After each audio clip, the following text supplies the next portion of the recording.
All rise. 407 years ago, oh, just kidding. Greetings, everyone.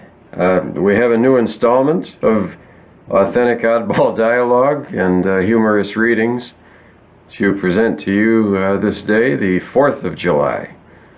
Happy birthday, America. Happy birthday to all of you, friends and neighbors. And this is obviously being made yesterday, which is actually today, very early in the morning. So I'm a little bit pickled, and well, there was a 4th of July party, and we all had a really good time. But my voice is still a little raspy, so please bear with me for any. Well, actually, it would add to the humor. So I don't know what's going to happen, but we'll find out together. So this is the 5th installment of Authentic Oddball Dialogue and Humorous Readings, and then we'll take a little break for a while, and maybe we'll repost some of what we've already done. But I thought this time around, what we might do is share a few passages, or perhaps just the preface, of this classic book, Aesop's Fables. So I know you've been waiting for this for many, many moons, and certainly all day long. So here it is, and it's the McLaughlin brothers that put it together in New York, and this book is actually from 1901. So I will be very dainty with the pages as they may crumble in me hand.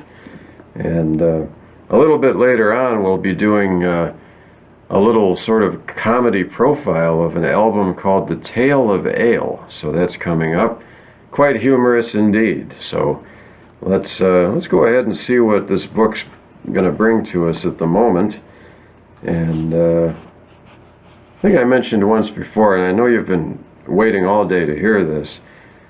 This is from Uncle Charlie Hawthorne, by the way. It's autographed by Uncle Charlie Hawthorne, and it was to my grandmother, Mrs. Dorothy Lodger, actually Miss Dorothy Lodger at that time, and she was a baby when this was presented to her. She was born in 1904, and it was probably shortly after that this book was given to her as a Christmas gift by her Uncle Charlie Hawthorne, and of course the copyright of the book is 1901, but very, very interesting indeed. Aesop's Fables, with 135 illustrations, no less, by Ernest Grycet. And the text based chiefly upon Croxall, La Fontaine, and La Estrange, and I'm Strange. Again, from the McLaughlin brothers of New York.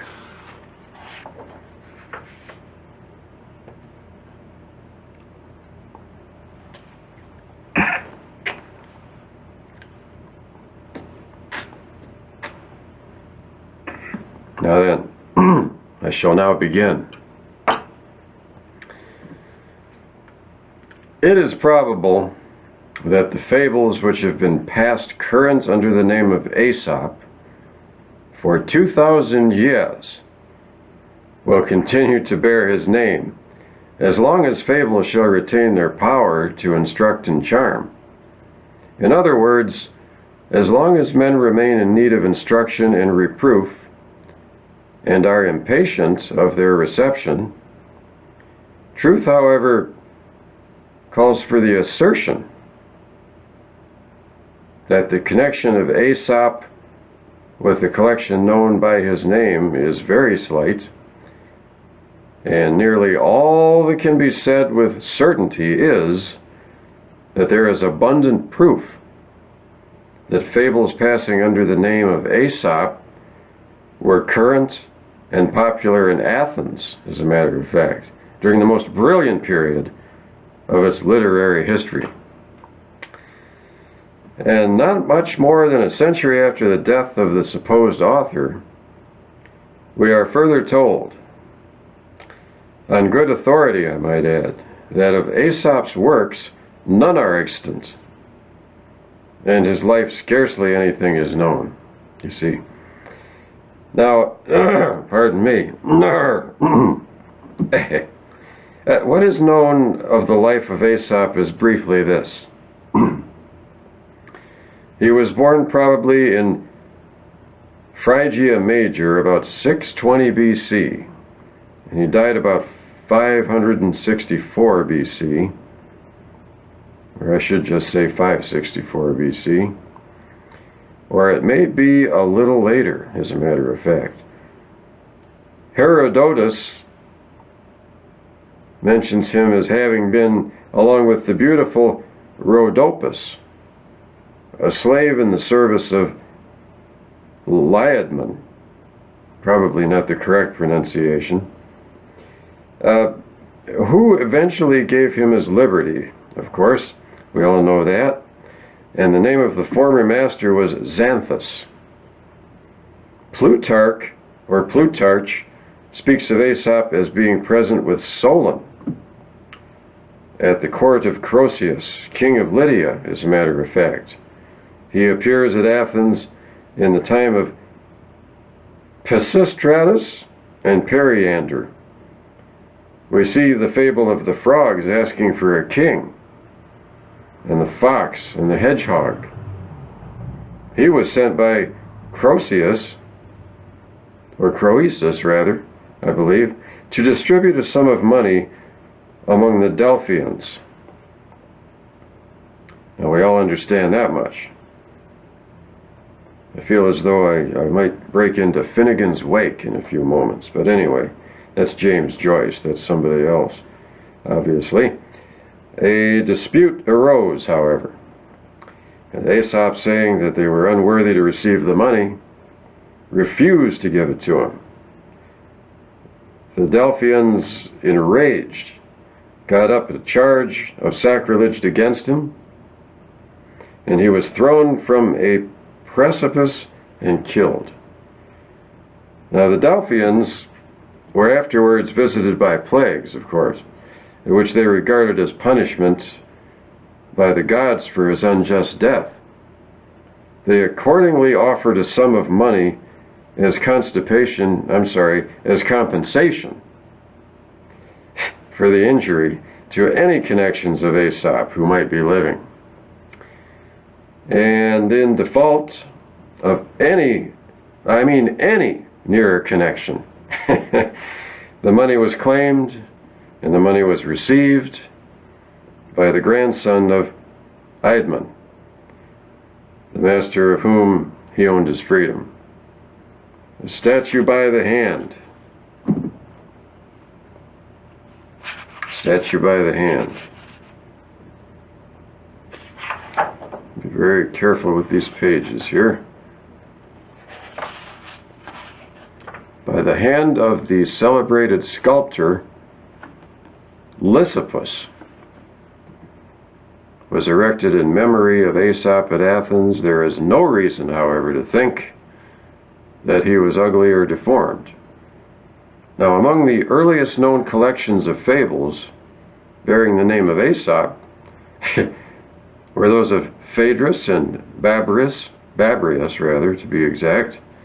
That of Phaedrus is written in Latin and dates from the commencement, as a matter of fact, of the Christian era, or about 560 years after Aesop's death, you see.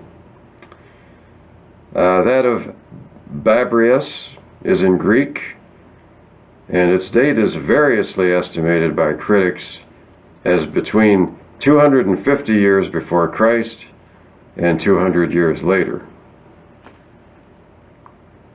In addition to many other collections of the fables, one was made in the 14th century by Maximus Planudes, or Planudus, a Greek monk of Constantinople.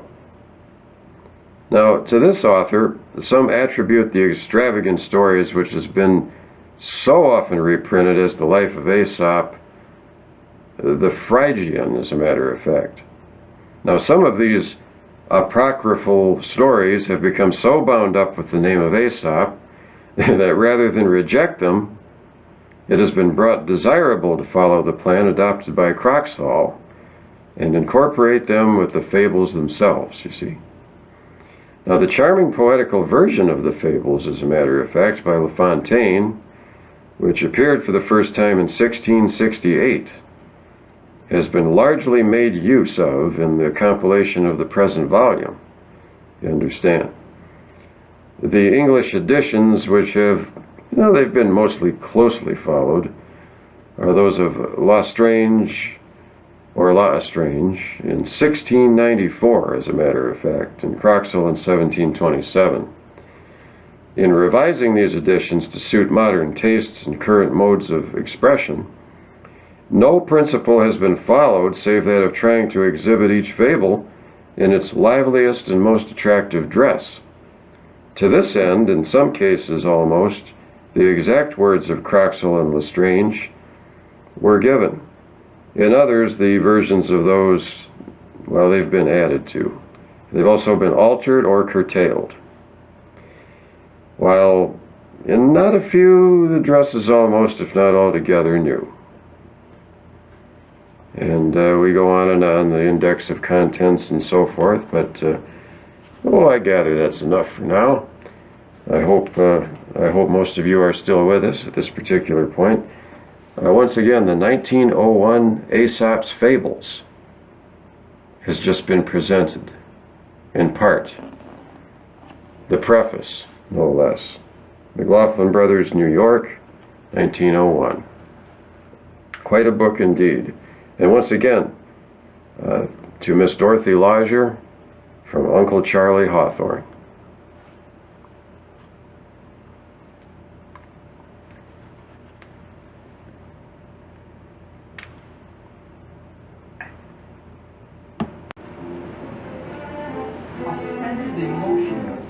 Actually, I think that I may have read that before, the preface to Aesop's Fables.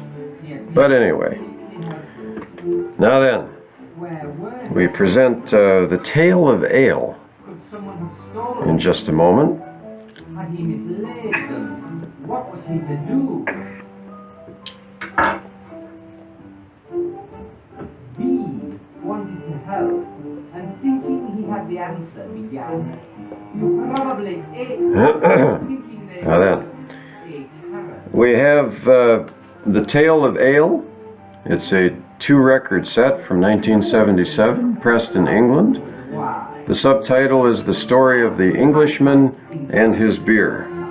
And here's what the cover looks like. Make such a silly mistake. But all the time, Owl had been sitting on the fence, scowling.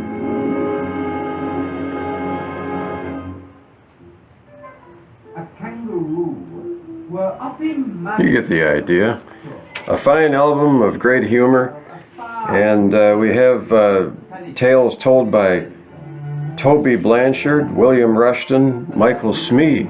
And the songs are sung by Peter Bellamy, Pam Gilder, Robin Dransfield, Roy Harris, John Foreman, Eddie Upton, Vic Gammon, Peter Wood, Oriana, the Pump and Pluck Band, no less, and Musica Inebriata.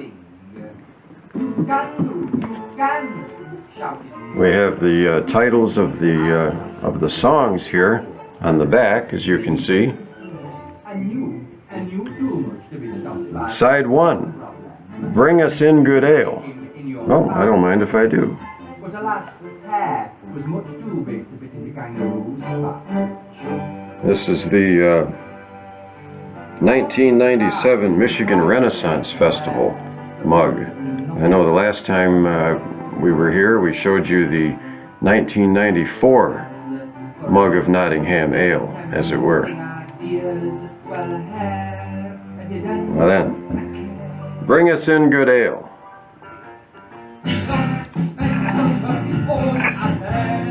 Andrew Boord on ale. Come drink to me, jolly good ale and old. He that buys land, the merry fellows, soldiers 3. Pardon me. Now then, Tapster Drinker, the tunnying of Eleanor Rummying. A A Knot of Good Fellows, Andrew Boord on beer, London's Ordinary, Epitaph, and that's not the King Crimson song, of Honest Malt Liquor. Side 2, The Malts Come Down, Stubbs on Drunkenness, Good Ale for Me Money, The Excise Ballad, the Porter scene from Macbeth, as a matter of fact. We'll recite that now. Oh, just kidding. All right. Now, Peas, Beans, Oats, and the Barley. That's also included here.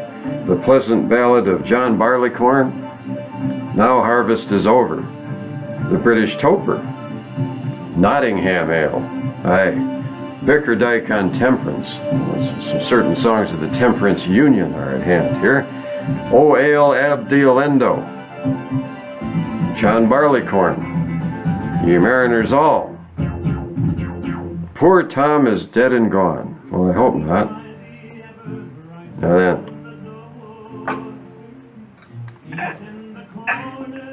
Once again, we have British Scotsman Ian Anderson singing to us in the background from the Jethro Tull LP, A Passion Play.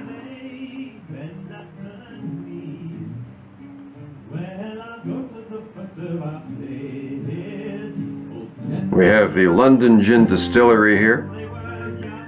A song called Don't Go Out Tonight, Dear Father. The Drunkard's Looking Glass. Ale, Ale, Glorious Ale. And I Likes a Drop of Good Beer. We have on side 4. And we just read side 3, by the way. Very important that we know these details, of course. Are you staying with me? Are you awake? Now then, the Carter's Health is featured on the opening songs of side 4. Hey John Barleycorn is featured. Here's a health to the mistress. Muse Porter Vat. A pot of Porter O. I've been to France. Here's a health unto our master. The man that waters the workers' beer is featured here as well. October Brew. Aye. John Appleby. Once again, a variation of Epitaph. Charlie Mops. This is our mistress's health. Michael Bland's drinking song, no less. And once again, the British Toper.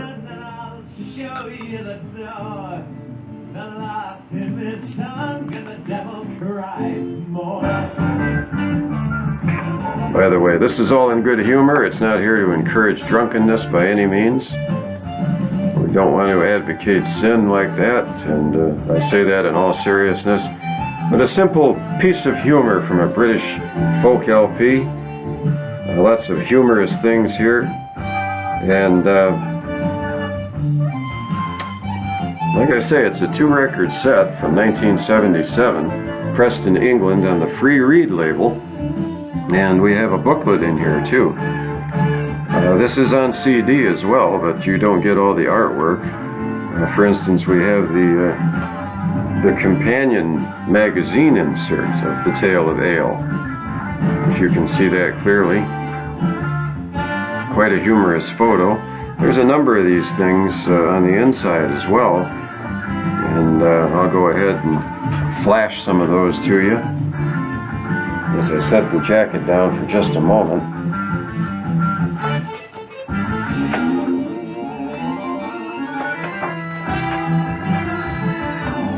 Certainly we won't read the whole thing, but this gives you a good idea of some of the humorous illustrations that lie within. We'll just go kind of skimming forward a little bit.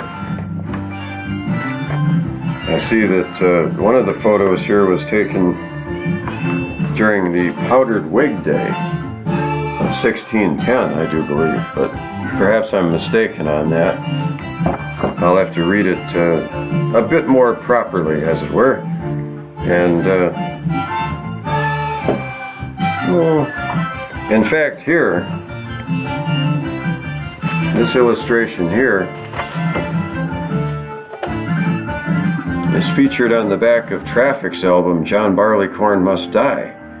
So for those of you who have that LP or the CD or what have you, that is one of the pictures that appears on the back of the jacket. So I thought I would vigorously point that out to you as you've been waiting. Now then, we have a poster or a flyer from the British Temperance Intelligencer, as you can see here. Very clearly, I might add. Very interesting indeed. 50 millions. Is that what it says here? 50 million sterling actually expended. Occasionally the expenditure of 50 million or more total. I'm not sure what they're talking about, but here's the illustration that goes along with those remarks. And I find this very interesting. It's better to hear it, though. We'll include some of these things on our music group called the Music Den in the months to come. And quite a fascinating middle to this album, too. We have a gatefold cover, and we have some things like this, a bit of history on all the songs, as I hold it up just a little bit higher for you.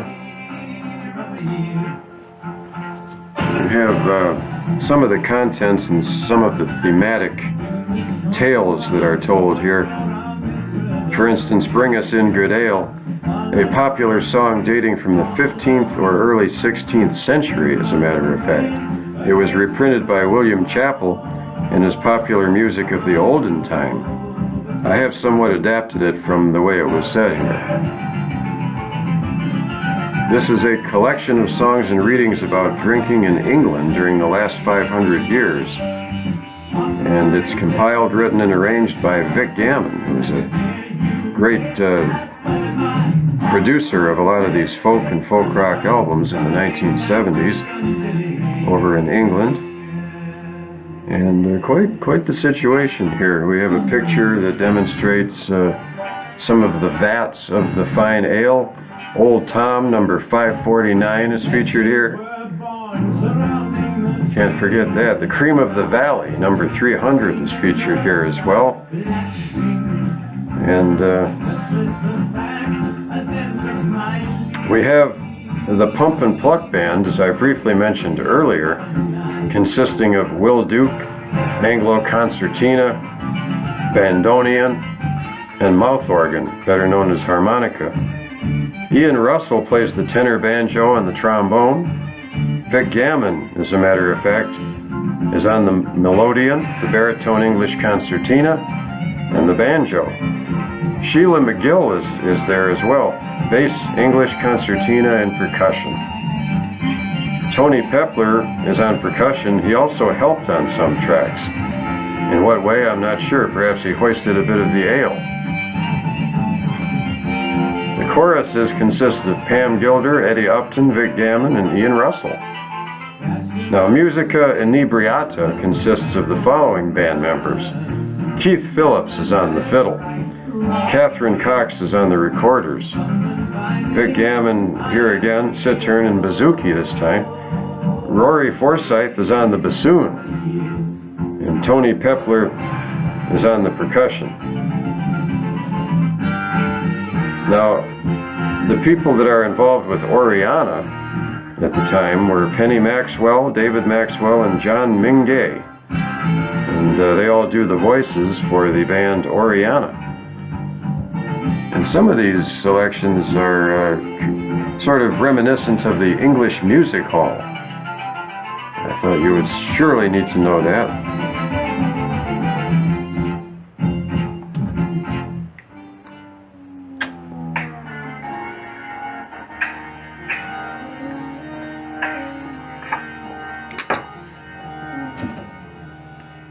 We're moving along at a very swift pace as usual.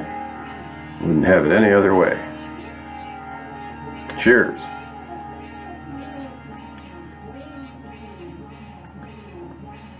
Aye. Now then, Andrew Bourdon Ale and Beer. Andrew Boord, a Sussex-born physician of the 16th century, produced his Dietary of Health about 1542 or thereabouts.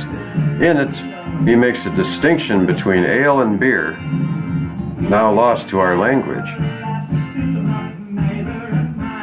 Come Drink to Me is published in Thomas Ravencroft's Pamelia in 1609. Not merely a drinking round, but a brilliant piece of Renaissance polyphony to boot,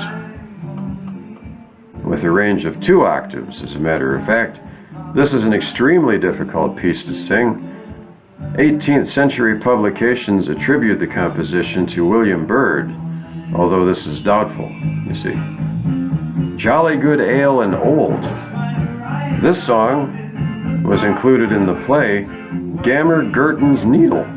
Needle. Let me try that again. Well, never mind. And that was printed in 1575, as a matter of fact. But is probably older than that, they say here. It is undoubtedly one of the great English drinking songs. The tune is a common time version of John Dory. The Merry Fellows is a 17th century broadside ballad, reprinted in part by William Chappell. The somber tune and images of death in the words contrast strongly with the supposed purpose of the song, you see.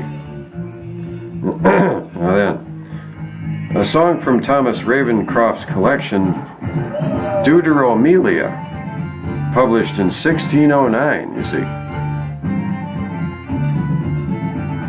The original voice parts have been adapted to the instruments, of course.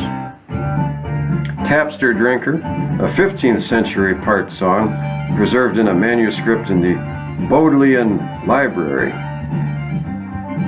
The Tunnying of Eleanor Rummying, a bit of a tongue twister there.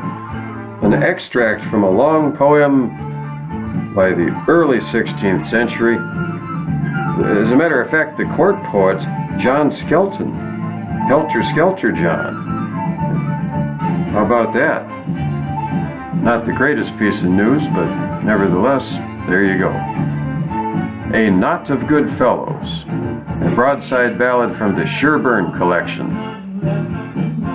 And the tune is a popular 17th century melody called Stand Thy Ground, Old Harry, or Have It at Thy Coat, Old Woman.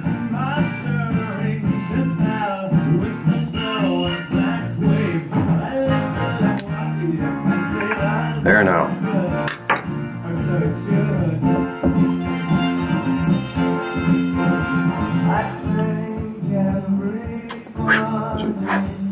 A wee bit of dust.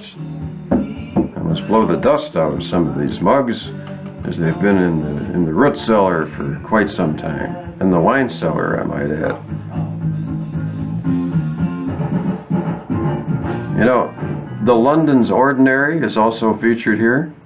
A magnificent 17th century listing of London ale houses that exists in a number of broadside versions. The melody is adapted from that given to Moffat's and Kitson's English songs from the Georgian period. It is said to be Arthur Young. How about that? Dr. Arnie's father-in-law, no less.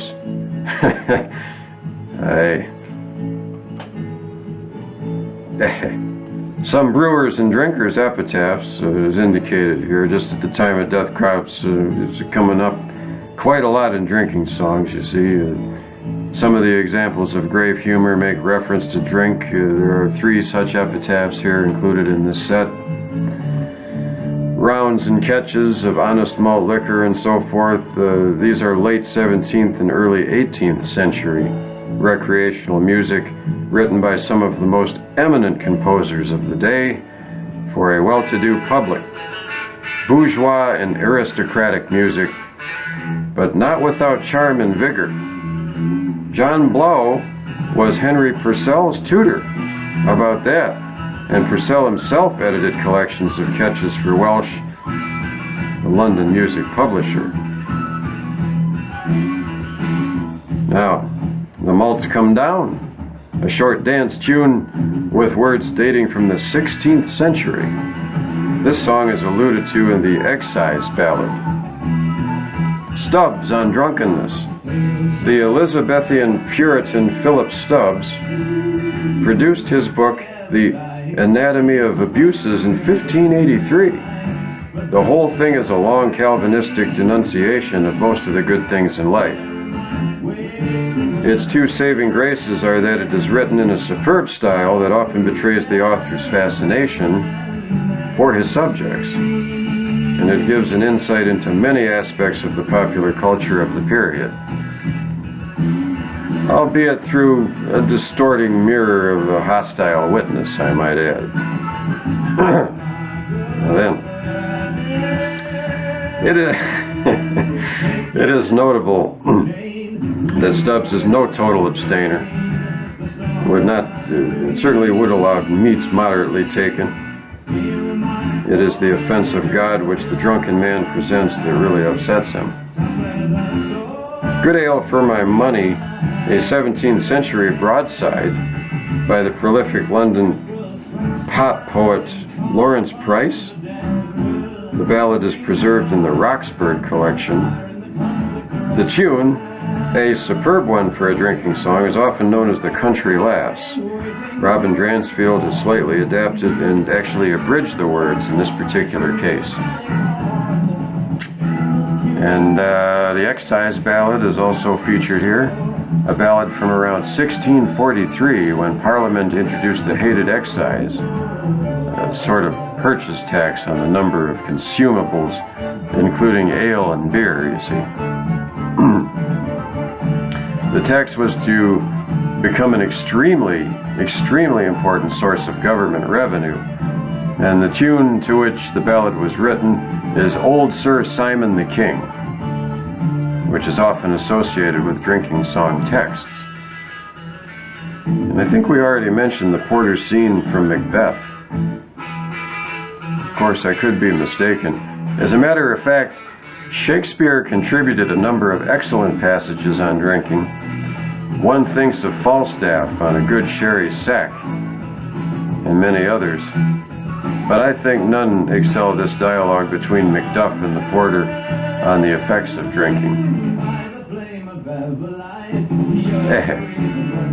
Sussex Healths is also included here, a set of sung healths. Sung healths from one English country. Now, some of the healths have a specific use, such as the harvest home supper. Others are of a more general kind, you see. Despite their praise of the master, one feels these are no sycophantic productions. The repeated healths to be founder of our feast offer an excellent excuse to continue imbibing at this expense.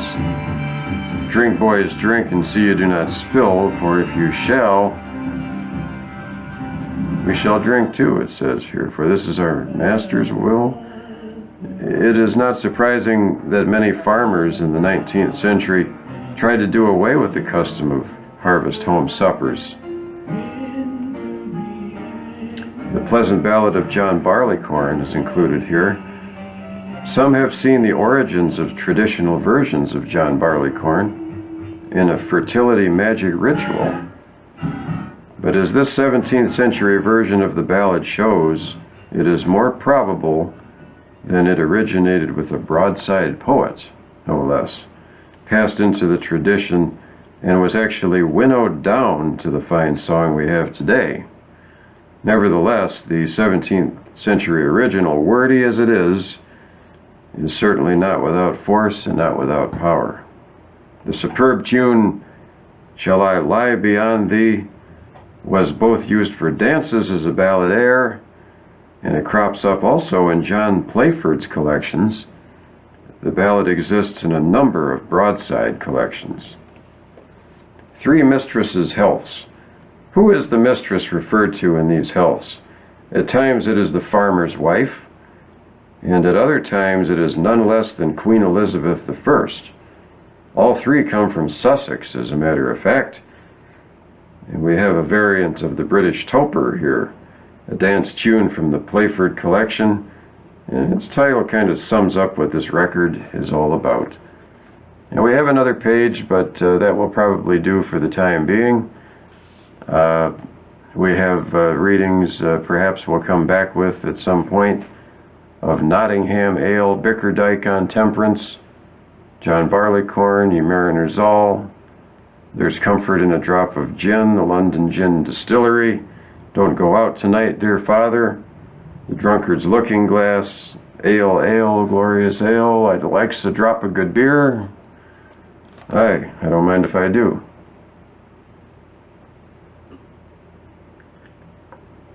There now. Hey John Barleycorn, Muse Porter Vat, A Pot of Porter-O, The Man Who Waters the Workers' Beer, October Brew, John Appleby, Charlie Mops, Michael Bland's Drinking Song, and again, The British Toper.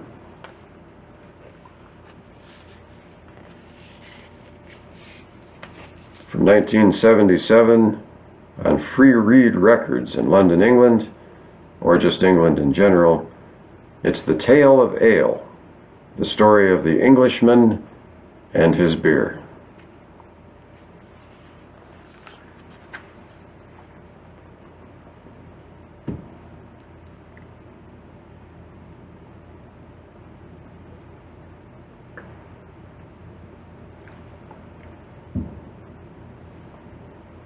We'll have messages from sponsors, and we'll be right back.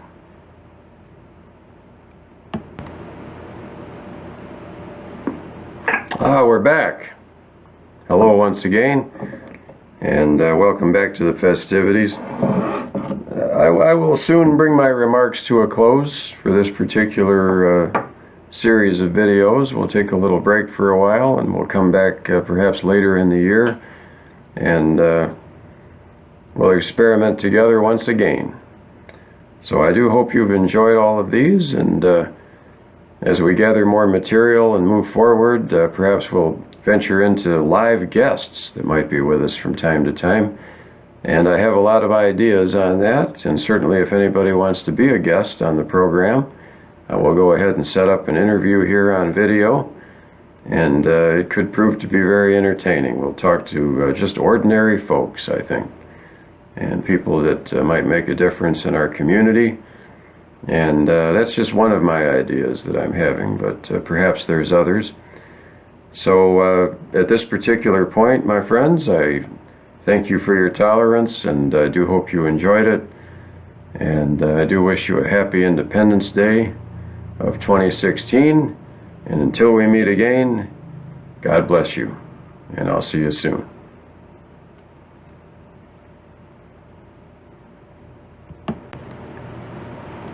Hey Miriam, is my ink bottle on top of the calcinator?